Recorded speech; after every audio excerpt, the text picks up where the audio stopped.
七死人炭鉱。大地の火種を守る黄金衛にして地上の生命を空へと連れて行く者。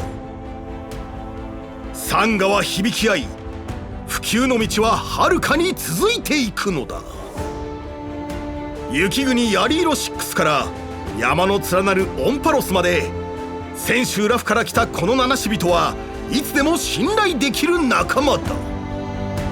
今回の一手請求では開拓の旅の仲間炭鉱東鉱について見ていくぞ。炭鉱は番組の常連で、主役としてもゲストとしてもたくさん出演してくれている。今回は彼の親友である美月菜乃華さんをお招きし、彼の新しい携帯について紹介するぞ。おや、君も新しい格好なのか？ミスターフクロウ、こんばんは。ミスター？君は確かもう…細かいことは気にしない。視聴者は炭鉱の新しい力を楽しみにしてるよ。ほら、番組を続けよう。炭鉱東鉱は孫悟の運命を歩む物理属性キャラクターだ。普及の力を継ぐ竜は大地の火種を受け継ぎ、オンパロスの生命を守る壁となり、生命を背に乗せて遥かな星の海へと旅立つ。通常攻撃では炭鉱東鉱の攻撃力に基づく物理属性ダメージを与える。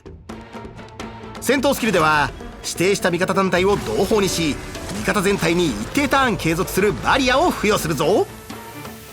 炭鉱は護衛としてずっと列車組を守ってるって菜乃華も記憶してる。カンパニーにも推薦できそうだ。味方が同胞になると炭鉱東鉱はその味方に竜霊を召喚する。竜霊の行動時、味方全体のデバフを解除し、一定ターン継続するバリアを与える。炭鉱東鉱と竜霊によるバリアは耐久値を累積できるが上限があるぞ。同胞になるメリットはそれだけじゃないよね。その通り。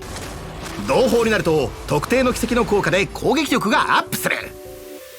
炭鉱東鉱は必殺技で敵全体にダメージを与え、味方全体に一定ターン継続するバリアを与えるんだ。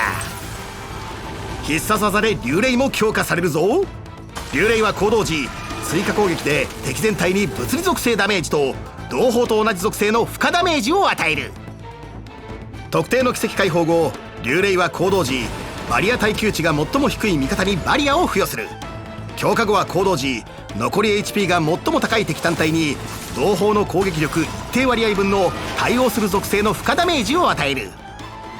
炭鉱東鉱は秘技を使うと同胞を獲得し、一定範囲内の敵をめまい状態にする。この状態の敵は攻撃してこない。同胞は切り替えと同時に行動中のキャラに移る。次の戦闘開始時、同胞を持つキャラに自動で SP を消費しない戦闘スキルを発動するぞ。チームワークってやつだね。さすがは炭鉱、頼れる仲間だ。ではまとめだ。孫悟の運命を歩む炭鉱東鉱はさまざまな形で味方全体にバリアを付与する。竜霊が提供するさまざまなバフもあり、戦闘中味方の生存能力を確保しながら同胞所持者の火力もアップできるぞ。菜乃華が言ってたよ。炭鉱は水中で100分息を止められるだけじゃないって。記憶の運命を歩むだけあって記憶力がいいな。ちょうど炭鉱と仲間たちが戦う記憶があるんだけど、解説頼んでもいい？資料を持参するゲストなんて珍しいな。どれどれ。味方が次々と秘技を使用して戦闘に突入。炭鉱東鉱は戦闘スキルでファイノンを同胞にし、味方全体にバリアを付与した。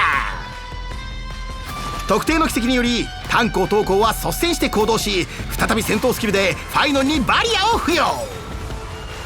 そこで EP が満タンになると必殺技で竜霊を強化し、味方全体のバリアを重ねる。この硬いバリアの前に敵の攻撃は無意味。むしろファイノンの火種補充になったね。